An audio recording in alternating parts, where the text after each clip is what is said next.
As opiniões e as crenças. Gustave Le Bon. Apresentação. Gustave Le Bon, 1841-1931, foi o fundador da psicologia social. Escreveu inúmeras obras, dentre as quais se destacam A Psicologia das Multidões, A Psicologia do Socialismo, A Psicologia das Revoluções. Apresentamos um dos grandes trabalhos, As Opiniões e as Crenças. Dificilmente se poderia estudar temas como teoria do conhecimento, ideologia, religiões, superstições, comportamento das massas, propaganda, persuasão sem estudar e se apoiar em Le Bon, em As Opiniões e as Crenças. Depois de discutir os recursos metodológicos de análise da psicologia, Le Bon explica o papel do prazer e da dor, para então avaliar as características do consciente e inconsciente. De forma brilhante, apresenta as várias formas de lógica, biológica, afetiva, coletiva, mística e racional. Daí em diante, passa a analisar as opiniões e crenças, sua gênese, desenvolvimento, transformação, propagação. Não deixa de discutir a morte das crenças. É uma obra de incrível atualidade. Talvez tenham conseguido aprofundá-la, superar ainda não. Nelson Jar Garcia. Os problemas da crença e do conhecimento. Livro 1. Capítulo 1. Os ciclos da crença e do conhecimento. As dificuldades do problema da crença. O problema da crença, por vezes confundido com o do conhecimento, é, entretanto, muito distinto dele. Saber crer são coisas diferentes, que não têm a mesma gênese. Das opiniões e das crenças deriva, com a concepção da vida, o nosso modo de proceder, e por conseguinte a maior parte dos acontecimentos da história. Elas são, como todos os fenômenos, regidas por certas leis, mas essas leis não estão ainda determinadas. O domínio da crença sempre pareceu repleto de mistérios. É por isso que os livros sobre as origens da crença são tão pouco numerosos, ao passo que são inúmeros os que se referem ao conhecimento. As raras tentativas empreendidas no sentido de elucidar o problema da crença bastam, aliás, para mostrar que ele tem sido pouco compreendido. Aceitando a velha opinião de Descartes, os autores repetem que a crença é racional e voluntária. Um dos objetivos desta obra será precisamente mostrar que ela não é voluntária nem racional. A dificuldade do problema da crença não havia passado despercebida ao grande Pascal. Em um capítulo relativo à arte de persuadir, ele justamente observa que os homens são quase sempre levados a crer, não pela prova, mas pelo agrado. Mas, acrescenta ele, a maneira de agradar é incomparavelmente mais difícil, mais sutil, mais útil e mais admirável. Assim, se disso não trato, é porque não sou capaz de fazê-lo, e sinto-me de tal modo incapaz que julgo ser inteiramente impossível. Graças às descobertas da ciência moderna, pareceu-me possível um problema perante o qual Pascal recuará. A sua solução dá-nos a chave de muitas questões importantes, como, por exemplo, se estabelecem as opiniões e as crenças religiosas ou políticas, porque se observam, simultaneamente, em certos espíritos, ao lado de elevadíssima inteligência, superstições muito ingênuas. Porque é tão fraca a razão para modificar as nossas convicções sentimentais. Sem uma teoria da crença, essas questões e muitas outras ficam insolúveis. Somente com o auxílio da razão, não poderiam ser explicadas. Se o problema da crença tem sido tão mal compreendido pelos psicólogos e pelos historiadores, é porque eles têm tentado interpretar com os recursos da lógica racional fenômenos que ela jamais regeu. Veremos que todos os elementos da crença obedecem a regras lógicas muito seguras, porém inteiramente alheias às que são empregadas pelo sábio nas suas investigações. Esse problema atraiu-me constantemente a atenção desde que iniciei os meus estudos históricos. A crença se me afigura ser, na realidade, o principal fator da história. Como, porém, poderiam ser explicados fatos tão extraordinários qual as fundações de crenças, que determinam a criação ou desaparecimento de civilizações pujantes? Tribos nômades, perdidas no fundo da Arábia, adotam uma religião que um iluminado lhes ensina, e graças a ela fundam, em menos de 50 anos, Um império tão vasto quanto o de Alexandre, ilustrado por uma esplêndida manifestação de maravilhosos monumentos. Poucos séculos antes, povos semibárbaros se convertiam à fé pregada por apóstolos que vinham de obscuros lugares da Galileia, e sob a luz regeneradora dessa crença, o velho mundo desabava, substituído por uma civilização inteiramente nova, de que cada elemento permanece impregnado da lembrança do Deus que originou. Cerca de 20 séculos mais tarde, a antiga fé é abalada, estrelas luminosas surgem no céu do pensamento. Um grande povo se subleva, pretendendo romper os zelos do passado.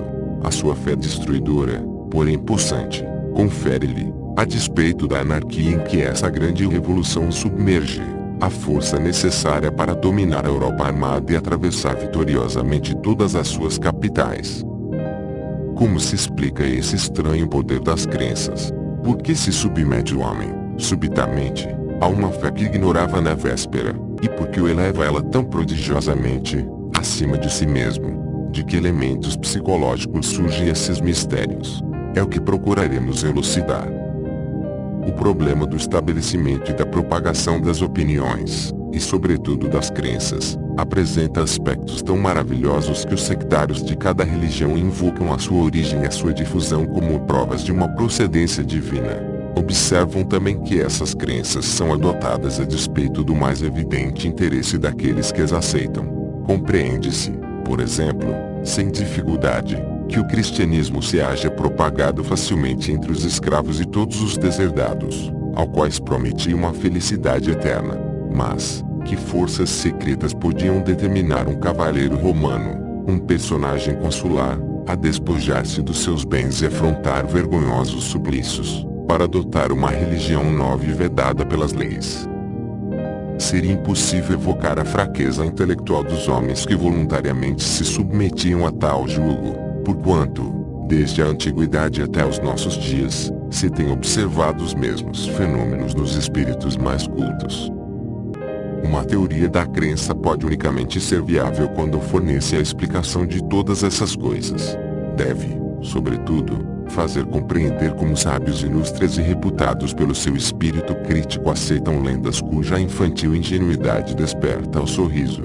Facilmente concebemos que Newton, Pascal, Descartes, vivendo num meio social saturado de certas convicções, sem discussão aí tenham admitido, como admitiam as leis inelutáveis da natureza. Mas como, nos nossos dias, em meios sobre os quais a ciência projeta tanta luz, não se acham essas mesmas crenças inteiramente desagregadas? Porque as vemos nós, quando por acaso se desagregam, originar outras ficções, maravilhosas, como prova a propagação das doutrinas ocultas, espirituais etc., entre sábios eminentes. A todas essas perguntas deveremos, igualmente, responder. Em que a crença difere do conhecimento? Procuremos primeiramente precisar o que constitui crença e em que ela se distingue do conhecimento.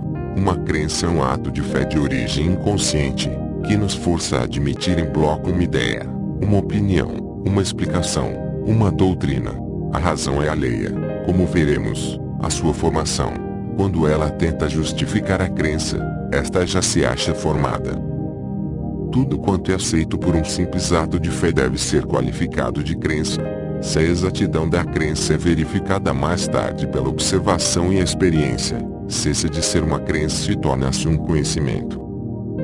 Crença e conhecimento constituem dois modos de atividade mental muito distintos de origem muito diferentes. A primeira é uma intuição inconsciente provada por certas causas independentes da nossa vontade.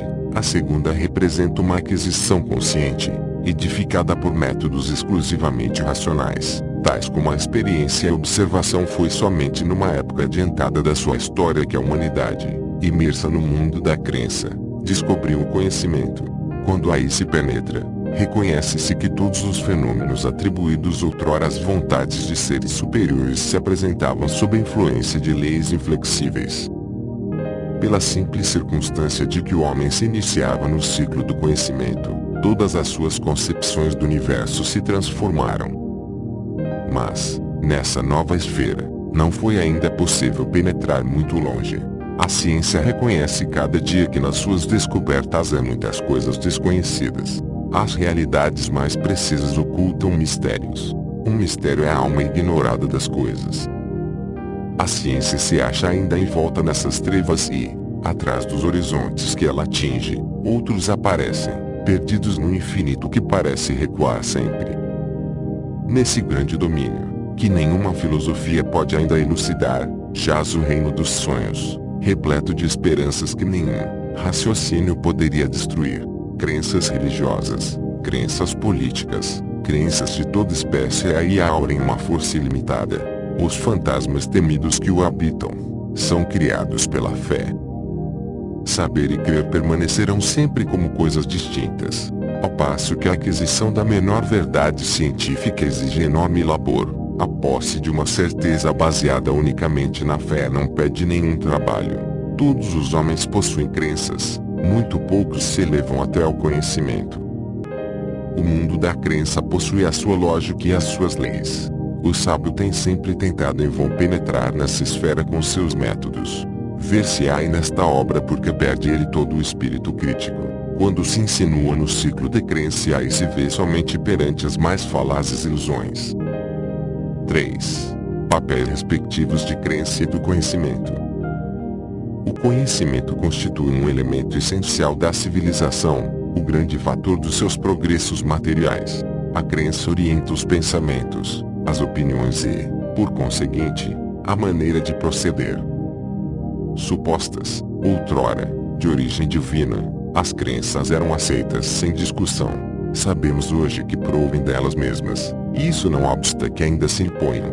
O raciocínio influi, em geral, tanto nas crenças como na fome ou na sede, elaborada nas regiões subconscientes a que a inteligência não poderia chegar. Uma crença se implanta no espírito, mas não se discute.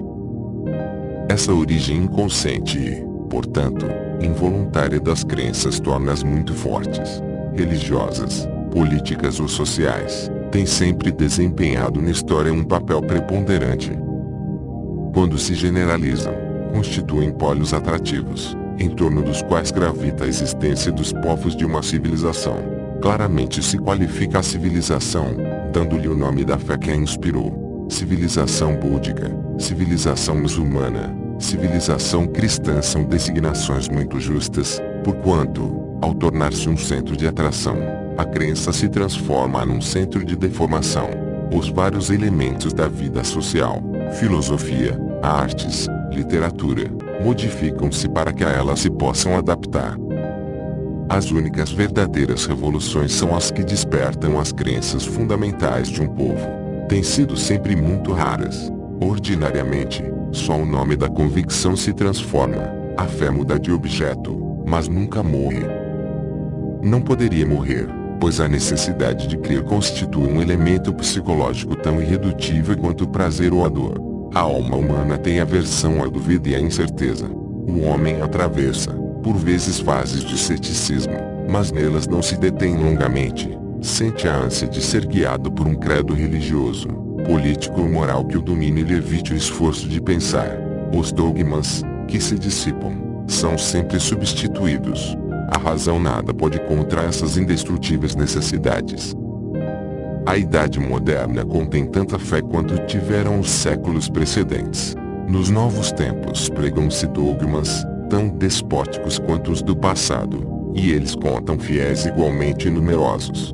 Os velhos credos religiosos que outrora escravizavam a multidão, são substituídos por credos socialistas ou anarquistas, tão imperiosos e tão pouco racionais como aqueles, mas não dominam menos as almas. A igreja é substituída muitas vezes pela taverna, mas aos sermões dos agitadores místicos que aí são ouvidos, atribui-se a mesma fé.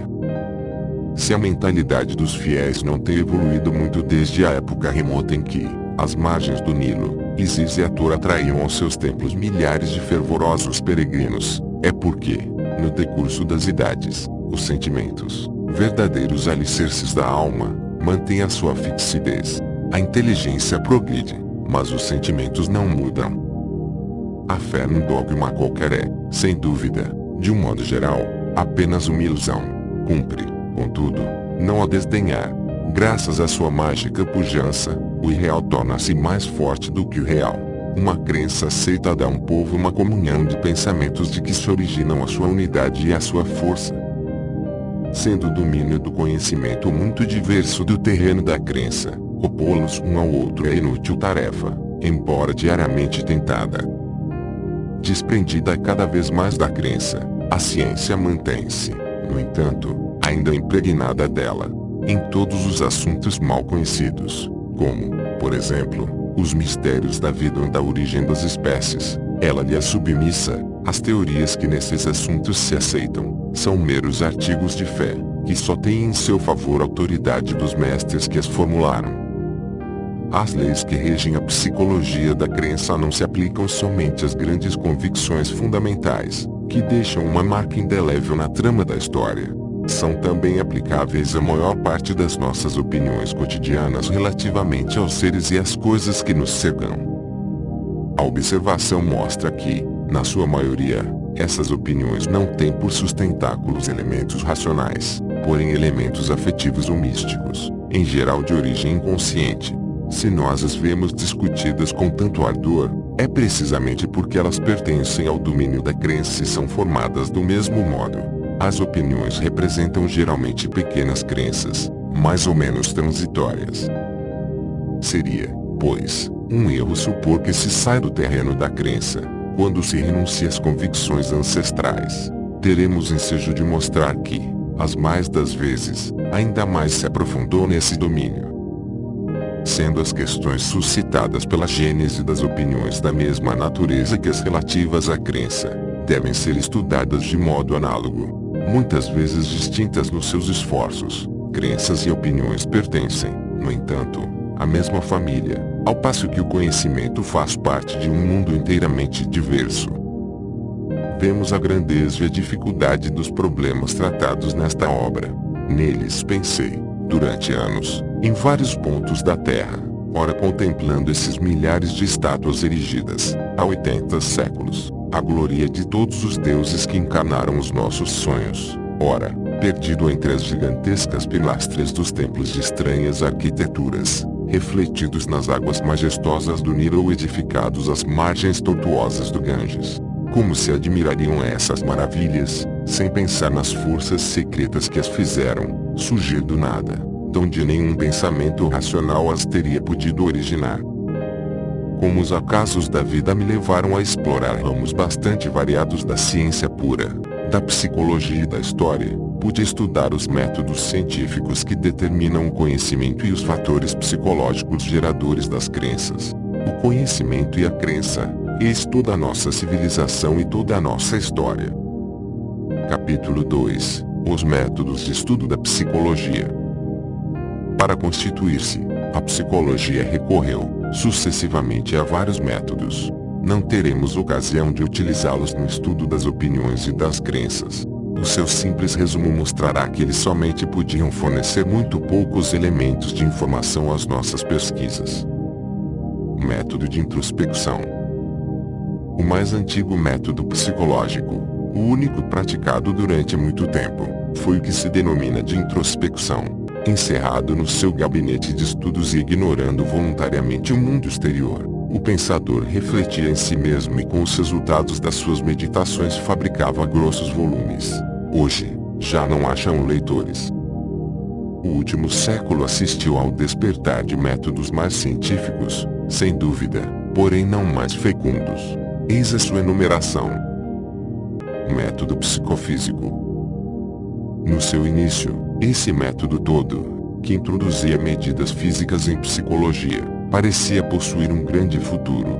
Descobriu-se, porém, rapidamente, que o seu domínio era limitado. Essas medidas só se aplicavam a fenômenos elementares, velocidade do agente nervoso, tempo necessário para os movimentos reflexos, relação logarítmica entre a excitação e a sensação, etc. Tratava-se, na realidade, de operações psicológicas, da qual a psicologia pode tirar apenas um partido diminuto. Método das localizações cerebrais. consistia em procurar a alteração das locuções psicológicas correspondentes a certas lesões nervosas artificialmente provocadas. Julgou-se poder assim estabelecer uma multidão de localizações. Elas estão quase inteiramente abandonadas hoje, mesmo as que, ao princípio, pareciam mais bem estabelecidas, como os centros da linguagem e da escrita. O método das provas e dos questionários. Este método obteve, durante muito tempo, grande sucesso, e os laboratórios, denominados de psicologia, ainda se acham repletos de instrumentos destinados a medir todas as operações que se supõem em relação com a inteligência. Editaram-se mesmo numerosos questionários, aos quais alguns homens ilustres se dignaram submeter-se. O que foi publicado a respeito de Henri Poincaré, por um dos últimos adeptos desse método, bastaria para mostrar quão diminuta é a vantagem que a psicologia daí pode retirar. Esse método está hoje inteiramente abandonado. Método baseado no estudo das alterações patológicas da inteligência. Este método, o último, é certamente o que tem fornecido maior quantidade de documentos sobre a atividade psicológica inconsciente, o misticismo, a imitação, as desagregações da personalidade, etc. Conquanto muito restrito, ele foi fecundo. Embora nova na sua aplicação, a psicologia patológica não permanece ignorada pelos grandes dramaturgos como Shakespeare. Os seus possantes gênios de observação os levaram a descobrir fenômenos que só mais tarde a ciência devia indicar com precisão. Lady Macbeth é uma alucinada, Otelo um histeiro epilético, Hamlet um alcoólico perseguido por fobias, o Rei Lear um maníaco melancólico, vítima de loucura intermitente. Cumpre, aliás, reconhecer que, se todos esses ilustres personagens tivessem sido individualidades normais, ao invés de possuírem uma patologia alterada e instável, a literatura e a arte não teriam tido necessidade de ocupar-se deles. Método baseado na psicologia comparada. Ainda muito recente, este método tem se limitado até que ao estudo dos instintos e certas reações elementares qualificadas de tropismos. Parece, entretanto, dever constituir um dos métodos do futuro. Para compreender os fenômenos psíquicos dos seres superiores, cumpre estudar, primeiramente, os fenômenos relativos às criaturas inferiores. Essa evidência não se revela, contudo, ainda aos psicólogos que pretendem estabelecer uma distinção irredutível entre a razão do homem e a dos entes colocados abaixo dele. A natureza desconhece tais descontinuidades, e já passou a época em que Descartes considerava os animais como meros autômatos. Esse estudo apresenta, aliás, inúmeras dificuldades. Cada dia mais se reconhece que os sentidos dos animais e, por conseguinte, as suas sensações, diferem das nossas. Os elementos que eles associam, a maneira pela qual eles os associam, deve também, sem dúvida, ser distintos. A psicologia dos animais, mesmo superiores, está ainda no começo. Para compreendê-los, cumpre examiná-los de muito perto, e a essa tarefa ninguém se entrega. Facilmente aprenderíamos a adivinhá-los, contudo, mediante um exame atento. Consagrei outrora muitos anos à observação dos animais. Os resultados que colhi foram expostos numa memória sobre a psicologia do cavalo, publicada na Revue Philosophique. Dali deduzi regras novas para a educação desse animal. Essas pesquisas foram-me úteis quando redigi o meu livro atinente à psicologia da educação. O método adotado nesta obra para o estudo das opiniões e das crenças. A enumeração precedente permite pressentir que nenhum dos métodos psicológicos clássicos, nem os inquéritos, nem a psicofísica, nem as localizações, nem a própria psicopatologia podem revelar a gênese e a evolução das opiniões e das crenças. Devemos, pois, recorrer a outros métodos. Depois de termos estudado o terreno receptivo das crenças, inteligência, sentimentos, subconsciência, etc., analisamos as diversas crenças religiosas, políticas, morais, etc., e examinamos o papel de cada um dos seus fatores dominantes. A história, no tocante ao passado, os fatores diários, quanto ao presente, fornecem os elementos desse estudo. Mas as grandes crenças, na sua generalidade, pertencem ao passado. O ponto mais curioso da sua história é o evidente absurdo dos dogmas no ponto de vista da razão pura. Explicaremos a sua adoção, mostrando que, no domínio da crença, o homem mais esclarecido, o sábio mais familiarizado com os rigorosos métodos de laboratório, perde inteiramente o espírito crítico e sem dificuldade admite maravilhosos milagres. O estudo dos fenômenos ocultistas fornecerá nesse ponto categóricas demonstrações. Veremos ilustres físicos afirmarem que desdobraram seres vivos e viveram com fantasmas materializados. Um célebre professor de filosofia, evocar os mortos e conversar com eles. Outro, não menos eminente, declarar que viu um guerreiro, armado de capacete, sair do corpo de uma mulher, com os seus órgãos completos, como provava o estado da sua circulação e o exame dos produtos da sua respiração. Todos esses fenômenos e outros da mesma ordem nos provarão que nenhum poder tem a razão contra as crenças mais errôneas. Mas por que manifesta no campo de crença uma credulidade ilimitada o espírito que aí penetra, qualquer que seja a sua cultura? Para descobri-lo, fomos levados a dilatar o problema e a pesquisar a origem dos atos dos diversos seres vivos, desde o ínfimo animal até o homem. Claramente vimos, então, que as explicações clássicas só eram tão insuficientes ou tão nulas em consequência da obstinação dos autores em querer aplicar os métodos da lógica racional a fenômenos que ela não rege. Nas operações complexas da vida, como os reflexos inconscientes, verdadeira fonte da nossa atividade, revelam-se encadeamentos particulares, independentes da razão, e que termos tão imprecisos quanto o do instinto não poderiam definir. Continuando a sondar essas questões, fomos levados a reconhecer diversas formas de lógicas, inferiores ou superiores, conforme os casos, a lógica racional, mas sempre diferentes dela. E é assim que a lógica racional, conhecida em todos os tempos, a lógica afetiva, estudada desde alguns anos, ajuntamos várias novas formas de lógicas, que se podem sobrepor ou entrar em conflito e dar à nossa mentalidade impulsões diferentes. A que rege o domínio do conhecimento não tem relação alguma com a que suscita as crenças. É por isso que o sábio mais esclarecido poderá manifestar opiniões contraditórias, racionais ou irracionais, conforme o ciclo em que se achar, do conhecimento ou da crença. Não é a psicologia clássica que seria possível pedir explicações sobre todas essas questões.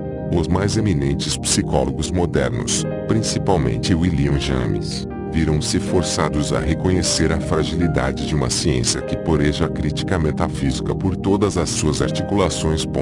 Ainda esperamos, escreve ele, o primeiro clarão que deve penetrar na obscuridade das realidades psicológicas fundamentais, sem admitir inteiramente, como ilustre pensador, que os livros de psicologia encerram unicamente uma série de fatos grosseiramente observados, algumas discussões bonitas e tagarelas de teorias. Cumpre reconhecer, com ele, que a psicologia clássica não contém uma única lei, uma só fórmula de que possamos deduzir uma consequência, como se deduz um efeito da sua causa.